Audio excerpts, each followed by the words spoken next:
Alô, vídeo! Tudo certo? Aqui quem fala é o Orbit e hoje eu vou mostrar pra vocês como conseguir a conquista Matança. Mas antes, se inscreva no canal, deixa o like e bora pro vídeo. Também agradeço muito ao Vitor Reddit, muito obrigado por apoiar o canal.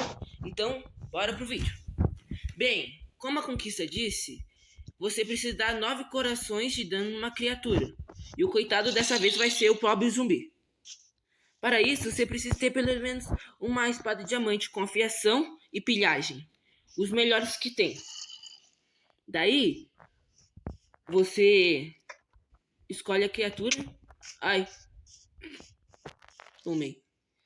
Então, daí você toma uma poçãozinha de força, né? Se você tiver mais evoluído, e desce o dedão nele. Espero que você tenha gostado do vídeo, tenha te ajudado.